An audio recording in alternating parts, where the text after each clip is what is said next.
Hey, what's good, everybody? It's me, your hero, Benjamin Banks, and you're watching Leveling Up with Benjamin Banks, and it is another brand new episode of Who's That Cosplayer, and your hero's birthday month. Your boy's turning 33 this month, and your boy is doing it big, and I'm bringing on some awesome cosplayers this month, and joining me today is Marmardoescosplay. How are you doing today, Marmar?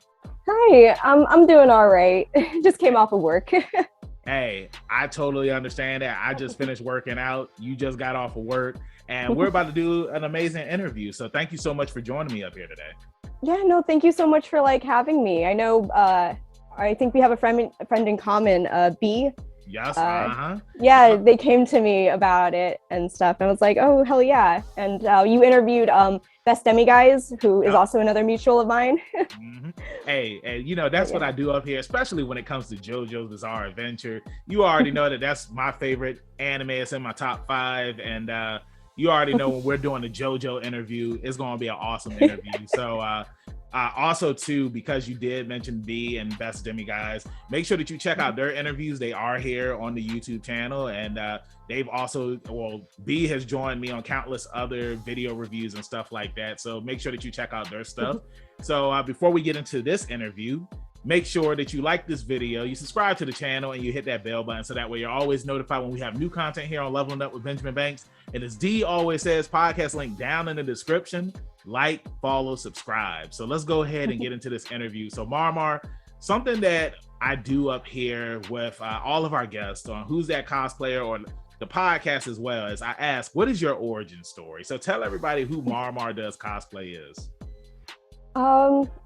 Well, I think it really started when I was around 11, 12. I was in middle school and the Clone Wars TV series just came out, the CGI'd one.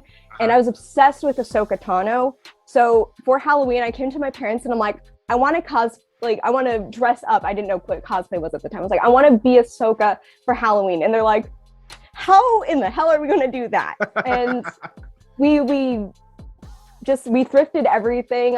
We used grease paint, the cheap Halloween stuff. I had really long dark brown hair at the time. So I can't explain how we did it, but we made my hair look like hers. And I did that for 3 or 4 years in a row for Halloween because I was so obsessed with the character and I liked dressing up as her. And then a couple more years go by and I find out what Anime Expo is and all these other anime conventions and stuff. And I find out what cosplay is and I'm like, I want to do that. That looks like so much fun. And so I think I went to AX 2014, I think. I don't know. I have the badge over here somewhere, but hey, I saw them badges in the background. Hey, those are your dog tags right there. Yeah, I have quite a few, but I was 16 for my first convention, and I remember because I didn't have too much money to spend, so it was all entirely thrifted. I bought maybe a couple of specific things, but I think I had cosplayed Asuna Yuki from Sword Art Online, nice. Light Yagami from Death Note. Ooh, nice. Gumi Megpoid from the Vocaloid series, the really popular song, it was called Matryoshka. I did that one, and I think I did Pokemon White from the Black and White series, and Mikasa Ackerman from Attack on Titan. Nice. So nice. That was my first batch of anime stuff that I did, and I just kept going back every year, and I got my brother to cosplay with me and stuff too. I think he's actually in some of the photos that you picked out that are going behind you. But yeah, it kind of just fell into my lap, the whole cosplay thing. And I would go to AX every single year. Obviously, since COVID, I stopped going. But I would go to a bunch of smaller conventions and stuff as well. And I tried to go to every single one that I could possibly go to in the Los Angeles area because I just liked dressing up so much and meeting new people. So that's kind of it. And I think I was introduced to anime when I was 14, so that also helped kickstart the knowledge of cosplay. That's awesome. And the costumes that you did, the ones that you named, all of those sound awesome as hell, man.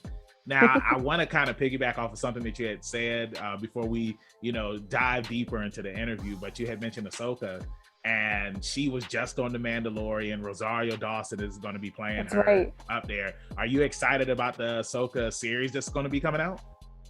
Yeah, Yeah, I'm really excited about that. Like we finally finished the first season of The Mandalorian on Christmas, which I actually got to see the first 3 seasons on the red carpet event. Oh, nice. Yeah, with my Saber Guild group, like the cosplay groups recognized by Lucasfilm. Like they were really cool. Like I even have it right here.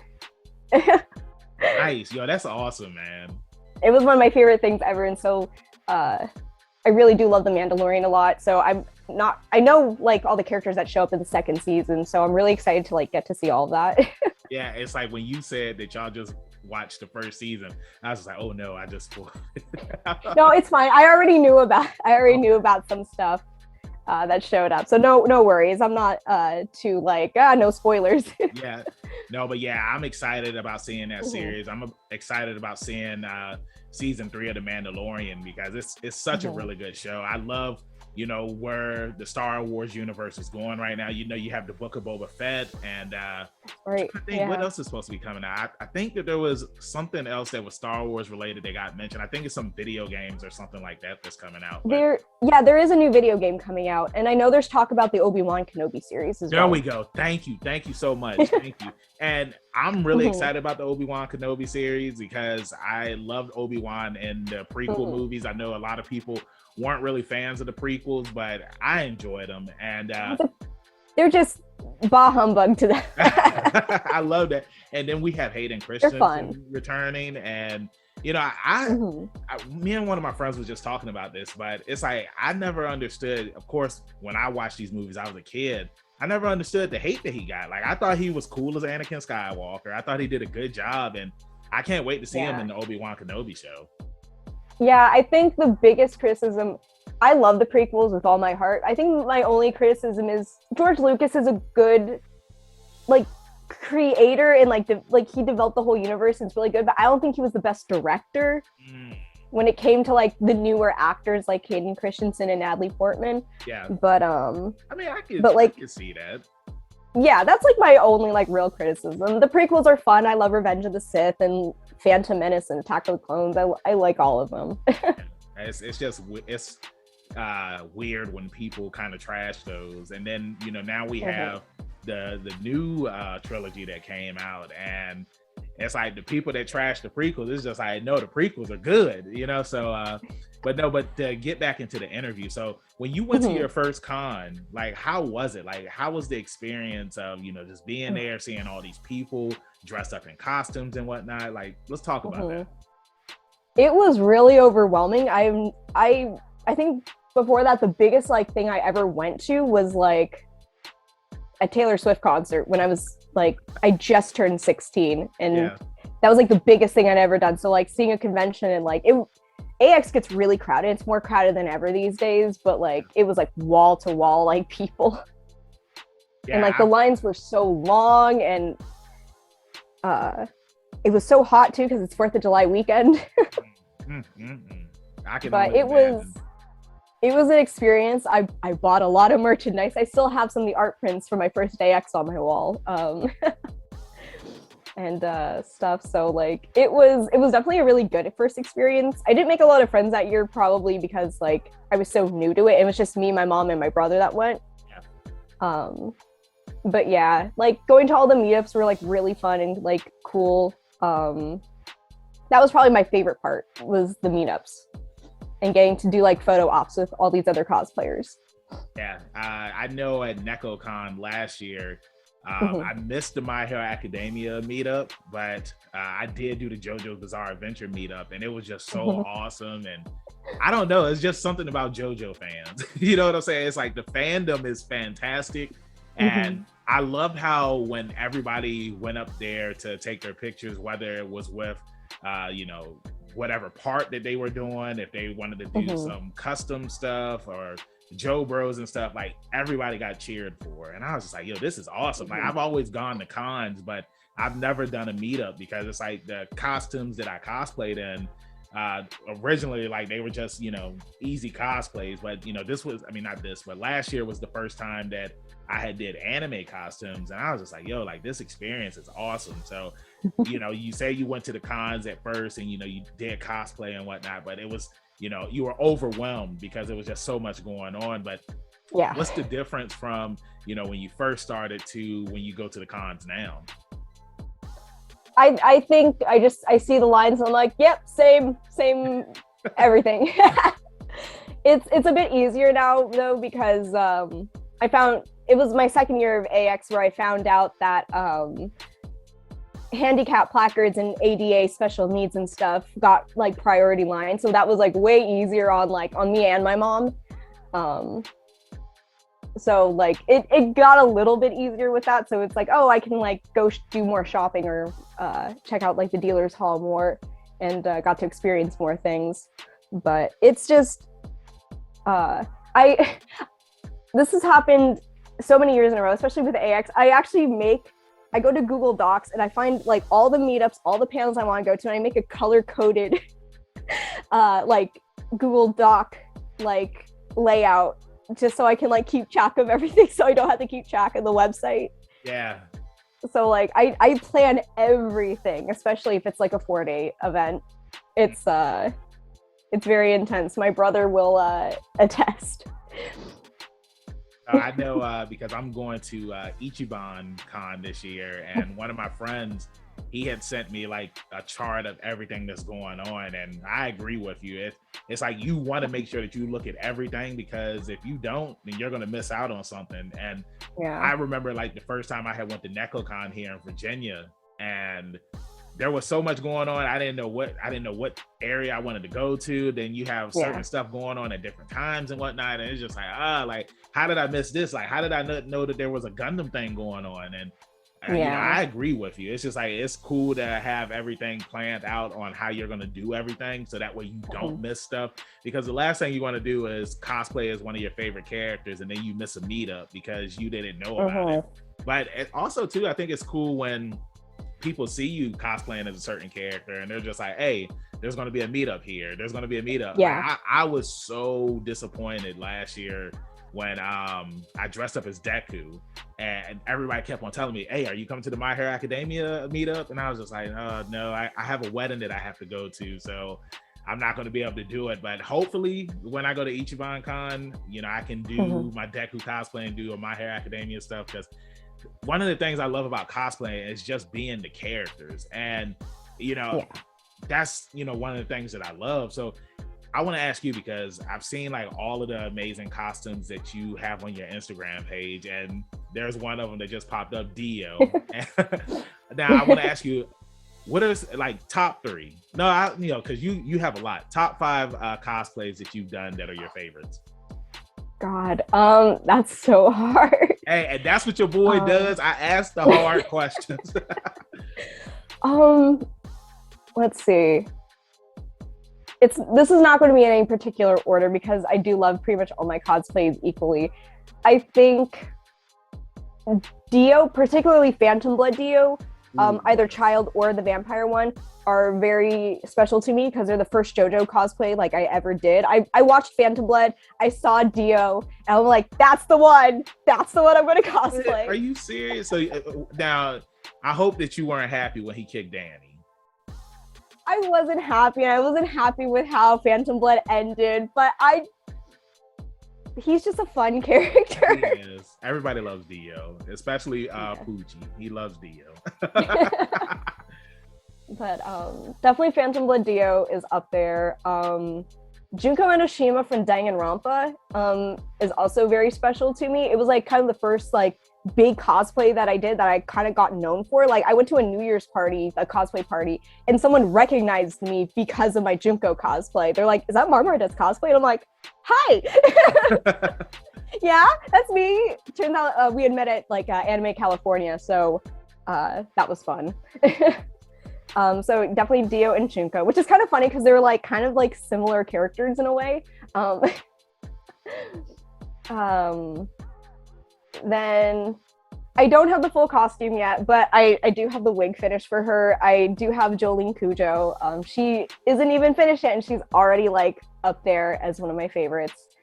And I'm really excited to hopefully get to like finish her outfit this coming year. And Eraserhead from My Hero Academia was very fun to do. He was just on the screen. Yeah, I just saw. I think I did do that on purpose because the computer it did go off on me, and yeah, so I did do that on purpose. Yes, we're gonna go. That one was really fun to do. I actually made that entire scarf like myself. Nice. It is I think 16 different pieces of linen that I stitched all together. I laid out, sewed, flipped inside out, and starched and pressed. My mom helped me a little bit. It took like an hour and a half to do all of it, but that scarf is 37 feet long, and I have to wrap it every single time I want to cosplay him. But yeah, so definitely Eraserhead, and I definitely think Abakio from Part 5 of Jojo is my absolute favorite. There's been so many versions of him that I've done. I've even done the spin-off Fly High with Gucci. I have a blue wig that I use for him for that. And yeah, Abakio is definitely my favorite and what I'm kind of known for now.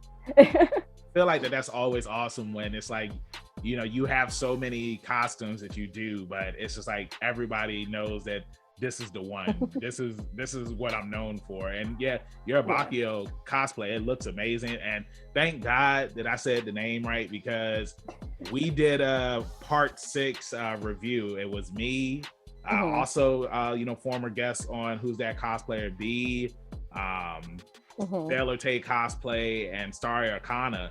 And I was just like, how do you say his name? Is it Abachio? And everybody just lost it. They was like, Abachio. And I was just like, yeah, like, I'm sorry. Like, I always butcher his name, but hey, I did it right. So I'm really happy about that. But yeah, and rest in peace, Abachio. Because yeah, that was it was sad. I was a wreck when I found out what happened to him. Yeah. Oh my God. I actually, before I started Part 5, me, my brother, and a group of kind of friends that we had were like, hey, let's do a JoJo group for the Part 5 gang next day X or whatever together. And I was just like, oh, cool. They're like, who do you want to be from the group? I'm like, I have no idea. I don't know, Giorno or something. And maybe. And turns out it did an entire flip. I wanted to do Abakio, which, I mean, I have done Giorno as well. That's actually my brother's cosplay that I stole from him. Oh, wow. Hey, you know what? You keep on mentioning your brother. Hey, do they have a cosplay page and name as well? Because if they do, go ahead and shout them out. He does have an Instagram, but it's been forever since he posted anything to it. He is the Schwartz Unleashed. Nice.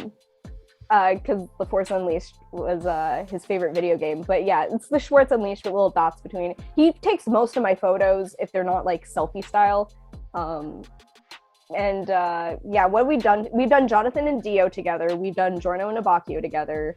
I've seen that. I think it's gonna appear in the background, but yeah, I did see those on your page. That's awesome. Yeah, we did Elle and Light from Death Note together. We've done like quite a bit. We've done, anytime I do a Vocaloid character, he always does Kaito with me to if we're doing a set. So yeah, he definitely is a big part of all the cosplay stuff that I do. We actually even did like a couple of like competitions together. Nice. Yeah, so I was Junko and he was Hajime, and then we did Mettaton and Napstablook from Undertale. Nice. That's awesome. So you know, I wanted to ask you this too, because you said that your mom, like, she helped you with your scarf for Eraserhead. Has she ever done any cosplay? Yes, when we did the Death Note, she was our Misa Amane. Hey, why did I not see that? Is that photo on your Instagram? I don't think I saw I'm not sure. Like, if you go back really far, there might be something there, because I know I have one photo of my brother as Elle, and they're sitting, and my mom is next to him as Misa, and they're sitting on a bench. I know I have that definitely in my like folders on my computer, but she's done that. What else has she done? She hasn't done much, but she did like a little closet cosplay of On Takamaki or Panther from Persona 5, because I do Joker, my brother does Skull. Ooh, nice. As well. Yeah. That's another team up that we've done. So she's like really supportive. She's like really into it. She's seen JoJo up to Part 5. Hey, You don't really hear that much about parents watching anime with their kids, but especially parents who watch JoJo with their kids. You know what I'm saying? Like I've heard, like my mom, like she's seen Dragon Ball Z, she's seen Pokemon, and I believe that that's it. She hasn't seen anything else, but I always think it's cool when it's like you love a fan. I mean, not a fandom, but it's like you love a series, and it's like your parents are just like, hey, like I'm gonna watch it with you. And I just think it's cool that your mom, she cosplays with you. Now, I know I asked about your brother. Does she have a cosplay page too? No, she's not on social media. She only like goes to cons and will sometimes dress up just to like get into the spirit a little bit with me. She does do cosplay karaoke though. She has done it before at several parties that we went to. Awesome. That's awesome. Who's that cosplayer? Snowflake baby. So, moving a little bit away from like the cosplay talk and whatnot, I wanted to ask you, like, what are some of your hobbies that you're into when you're not cosplaying? I like to write. It's like pretty much just fan fiction. Mostly JoJo. Hey, I was gonna ask. All right, I gotta hear, like, what are some of the fan fiction JoJo pieces that you've done? If we can talk about it, because remember we are PG-13. Yeah, I will. No. I've written plenty of like age-appropriate stuff. Okay, all right, cool. Thank God. Actually, it's all the way over there. But I actually recently, it came in the mail yesterday. I had written a fic. I'm a huge shipper of Bruno and Abakio from Part 5. Most of my stuff is Part 5 related. But I had written this one with my friend who is Cephalopod Energy on Instagram, an archive of our own. We called it A Single Parent's Guide to Unexpected Happiness. And it's kind of like a no stand AU. And it's kind of just found family fluff. It's like 30 chapters, but I had a friend, the Pie Pan on Instagram, made me an actual hardcover. Like he made a book like out of it, and it was like the coolest thing ever. So that's definitely a fic that I'm super duper proud of. And then I do have an M-rated series called Demolition Lovers, and it's just kind of like a corny, like over dramatic, just like thing. I'm on the 3rd installment of it, and every installment's named after a My Chemical Romance album. Okay, hey, all right. I'm a former emo, so so there's that. I wrote a fic about Squalo and Tiziano as well, and like I gave them a backstory. So I really like delving into character backstories and just having character interactions. So that's a big thing that I do. I really like that. I mean, because it's like with Purple Haze, you know what I'm saying? You never know. It's like you might write a fanfic and somebody might say it and just like, hey, we want to take that and turn it into what is it called? Like an OVA, like Dust Spoke Rohan was something that was it was fan made, and Araki was just like, hey, I love the backstory. So I think it's cool that when it comes to fan fiction, you can expand on a character's backstory. And I know that they're doing that now with the spinoff. Well, it's not really a spinoff, but the Crazy Diamond Heartbreak or something like. Yeah, and I'm really with Josuke and Whole Horse, right? Yes, with Josuke and Whole Horse, and I'm really loving that. And then we see that Kakyoin, he has a cousin, and like I think that's awesome, because it's like after Part 3, all we know is that Kakyoin dies and his family doesn't know anything about it. So I think it's cool that they're expanding on that.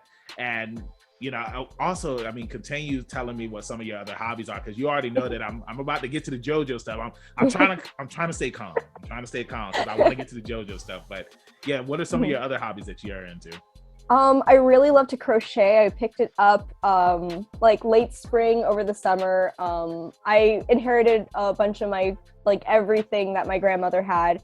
All of her crochet hooks and just things of yarn. So I've just been making so much stuff, especially for the holiday season. I think most of if not all my friends, I made them dice bags because we're all a part of a D&D campaign. That's another thing I recently got into that I'm just loving. We have another session tomorrow night, but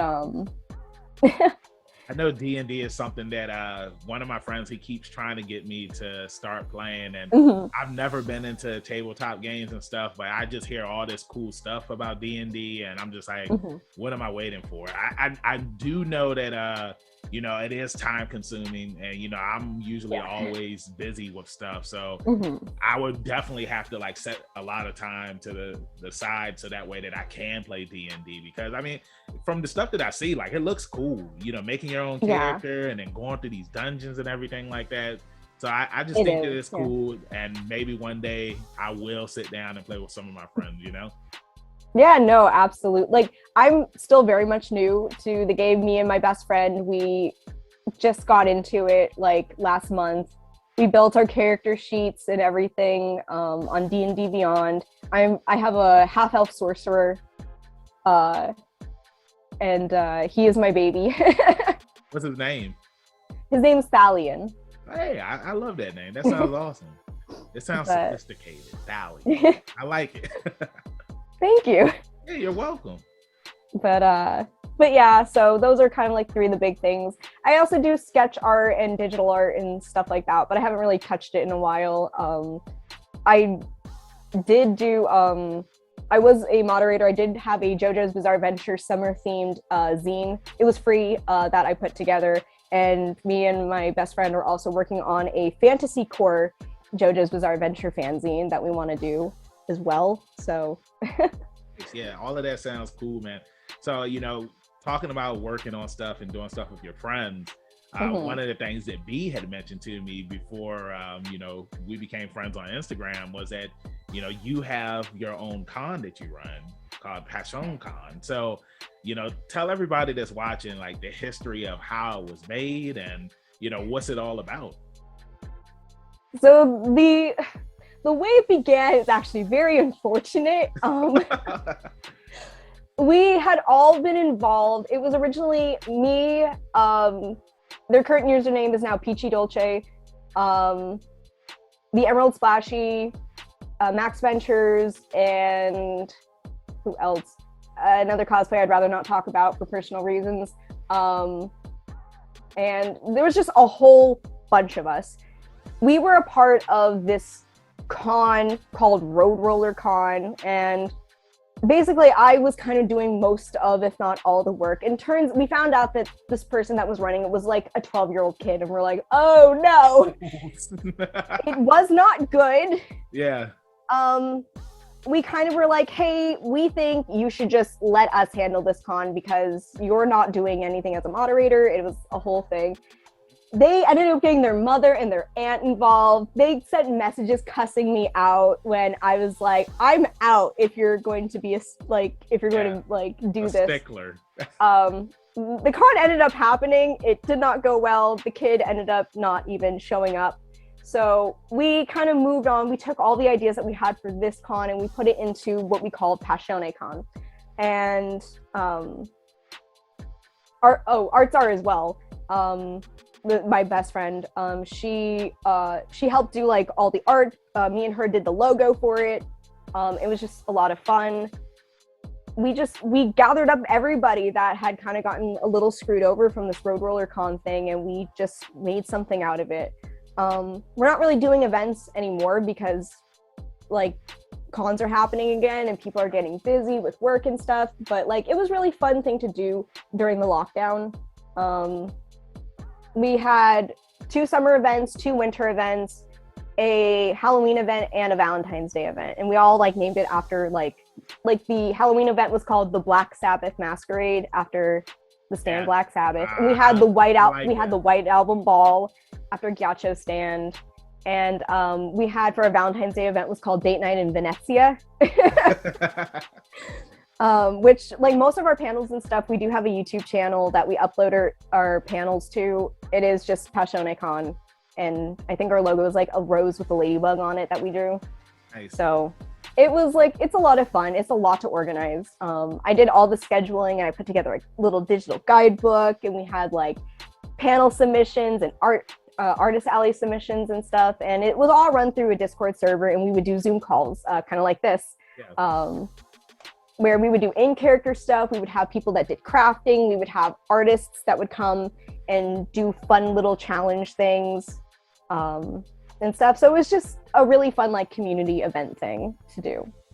All of that sounds awesome, especially like the different names that you did for the different themes. And you know, I think it's cool that, you know, you have one for Halloween, you have one for Valentine's Day, for Christmas. And, you know, especially because of the pandemic and people weren't able to go to cons and stuff like that, you know, it's cool to have an outlet where people can come together when it comes to, you know, the JoJo fandom and just have a good time with friends and whatnot. So I think that that's awesome. I'm giving you a pinky for that because I really like that and I love JoJo. So, you know, since we're here, Shone Con, JoJo's Bizarre Adventure, you already know what the next question is. Who is your favorite JoJo? It's Jonathan. Hey, see, Jonathan doesn't get the respect that he deserves. Like, I like Jonathan, and you know, I hate people that want to skip part 1 and like want to, like my co-host Trav, and he saw a picture from part 6, and he saw Jolene, and he was just like, yeah, I want to check out part 6. I'm just like, no, you can't skip. Like he tried to watch part 1, and he was just like, this is boring. I'm done with JoJo. There's so much backstory though to part 6. Yeah. Like, exactly. How are you going to know who Dio is and what he did if you don't watch at least 1 through 3? Hey, he laughed when Dio kicked down. Oh no! Hey, Trav is evil. He's a troll. He trashes everything. He laughed when Dio kicked Danny, and then he laughed when they found Danny inside the I can't. Yeah, hey, luckily, that's horrible. I know, and thank God I'm friends with B, because whenever they come on and we do a review on something, they make sure that they get on Trav whenever he tries to start trashing JoJo's Bizarre Adventure. But yeah, Jonathan is awesome. I love Jonathan. Yeah, a lot of people will say that, oh, he's so one note or whatever, but like Dio in part 1 is also very one note, and he gets so much more love and like respect from the fandom than Jonathan. So it's like, it's okay to have a one-dimensional villain character because that's fun, but it's not okay to have like just a pure-hearted, altruistic one-note character like Jonathan. I sense favoritism. Of course it is. I mean, it's like people love Dio, and I mean, you know, it's Dio. He is one-dimensional. It's like he wants to take the Joestar fortune, and then eventually he just wants to rule the world. Yeah. But, you know, I mean, I love that Jonathan, he's positive, he's a gentleman. You know, I'm pretty sure he looks down on, you know, his, what is it called? I was about to say ancestors. What is it called? Why am I having a brain fart right now? Descendants? Descendants. Thank you so much. I don't know what I was thinking about, but I'm pretty sure he looks down on his descendants, and he's just like, why? Like, why are you guys like this? Like, it's like, I like Jotaro, but he's a horrible dad. It's like, you know, he has a daughter, but he's just like, you know what? I want to stick with you, Koichi, because you're a reliable guy. It's just like, how do you just adopt Koichi and you have a daughter, you know? I definitely have. Koichi's probably my least favorite JoJo character of all time.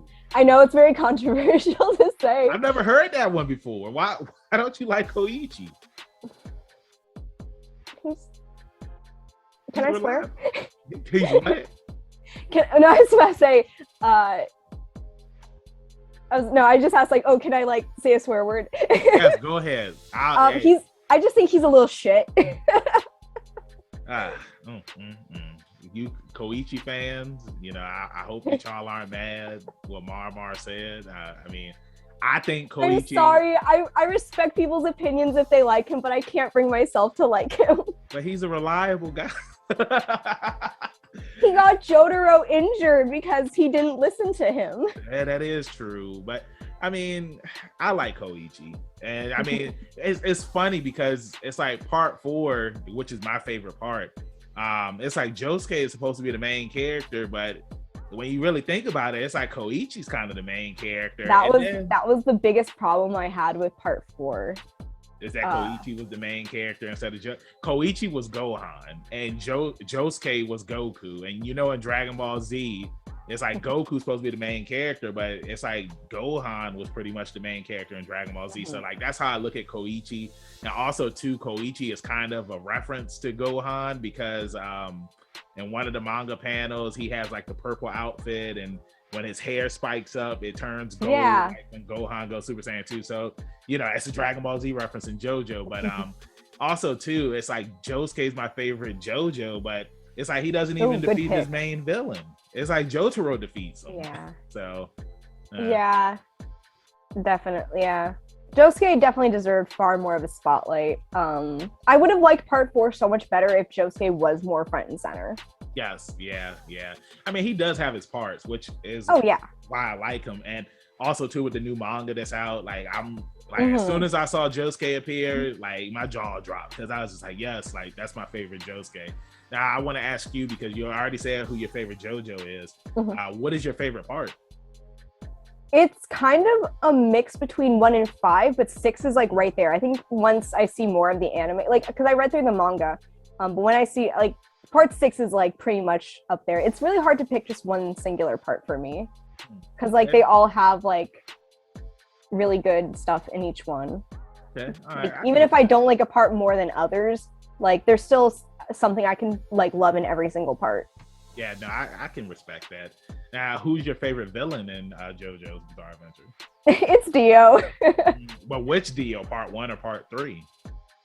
I see part 3 Dio as an extension of part 1 Dio, personally. Okay, so you just combine them. See, and I like that, but see, for me, it's like I like part 3 Dio, but I like part 1 Dio more because it was just he got to do more. Yeah, he got to do more, and then like the lines that he had where, you know, I always love when Zeppeli asked him, how many people have you killed? And he's just like, how many slices of bread have you eaten? It's just like, Dio doesn't say cool stuff like that in part 3. I mean, he has cool moments, but it's just weird because it's like Dio was in the shadows most of part 3, and then and he does come out at the end. I mean, it's over the top, which I do love because it's like Dio's just over the top. So yeah, the Dio's World arc is definitely one of my favorite arcs in the series. Yeah, oh for sure. Dio, he's in my top 10 anime villains, and you know, I know you had mentioned that you had cosplayed as Light earlier. Light, he's in my top 10. I don't, because some people don't consider Light a anime villain. I'm just like, yo, he's a villain. I mean, I get what he was trying to do, but it's like he was trying to be God, and I'm still disappointed when L died, and then Light just had that smirk on his. Spoiler alert if you haven't watched Death Note. But it's like when L knew from the beginning. He said, I know that you're Kira. I don't have any evidence, I don't have any proof, but you're Kira. And L had his number from the beginning, definitely. Exactly. And I think it was Best Demigods that I had up here when we were talking about how Death Note, like the whole arc with L and Light, like it was really good, and then when they brought in Nier and Mello, that's kind of when Death Note just kind of went down in a way. It was still good, but it was just like, I think it would have been interesting if they kind of just ended it right at like L's grave. Or like, I think I would think it would have been really interesting, but I guess everyone's like, no, we have to see like what happens to Light. Yeah. So they just kept on going, which like, I don't hate the second half, like that last half of Death Note, but like, it's still one of my favorite anime of all time. It was one of my first. But yeah, I think it would have been interesting if they just like left it really ominously, like, because there's like that deleted scene of Light like laughing over L's grave. Yeah. That was like that was like menacing. That was like a really like almost kind of scary scene. Yeah, I 100% agree with you on that. And you know, just like the way he sounded, it's just like, you know, this dude sounds like he's a monster. And you know, I know that you said it's one of your favorite anime. Did you see the OVA where it's like Ryuk was telling the story of his time on Earth, and there's a Shinigami that he's talking to, and they're saying that Shinigami is Light? Like, do you think that's Light? Because some fans think it's Light, some fans just think that it's a Shinigami. I think it's Light as a Shinigami. I think it's really interesting. I know several people pointed out, like, the thing he has wrapped around his head looks like a red tie. Yep. That's what Light wore. Also, the whole thing of those who use the Death Note can neither go to heaven nor hell. So where do they go? Exactly. That's another one. And then he had the satchel on that Light carried early on when he was in high school, and he brought Ryuka Alpal. You know what I'm saying? So it's like, That's right. Like, how would he know to bring Ryuka Alpal? It's not like the other Shinigami knew that. So I think that is Light, and if you don't think so, I mean, I respect everybody's opinion, but I'm just gonna say that that's Light. Marmar, they think that it's Light as well, and that brings us to the end of our interview. Marmar, I just want to say it was awesome having you up here. Thank you so much for joining me. And before I let you go, you're welcome. And before I let you go, having me. You're welcome. Before I let you go, let everybody in social media land know where they can find you at. So I'm Marmardoescosplay. You can find me on Instagram under that username, and I also am really active on TikTok. I plan on filming some after this. Nice. And on Twitter, I am Marmarcosplay because I couldn't fit all the characters. I don't post there often, but I still post there. And I have card links on all those accounts if you want to see like my fan fiction and art and stuff like that. But but yeah. And you already know where you can find me, your hero Benjamin Banks at King Benji_Banks on Twitter and Instagram. You can find me on Facebook at Benjamin Banks. I should be the first person to pop up. If not, then I need to contact Mr. Zuckerberg. Thank you again, Marmar, for joining me up here on another brand new episode of Who's That Cosplayer? Your boy, it's his birthday month. I'm doing it big. I hope to see you guys soon on the next video. Like I always tell everybody, keep that pinky up, stay positive. We'll see you next time on Leveling Up with Benjamin Banks. Peace. Thanks again, everybody, for watching another episode of Leveling Up with Benjamin Banks. Make sure you like, follow, subscribe to the channel. Podcast, we got that too. Make sure you give us a thumbs up and hit that bell for further episodes and notifications. Thanks a lot to our patrons. And if you don't mind, join the Patreon. We'll be having new specials coming up soon.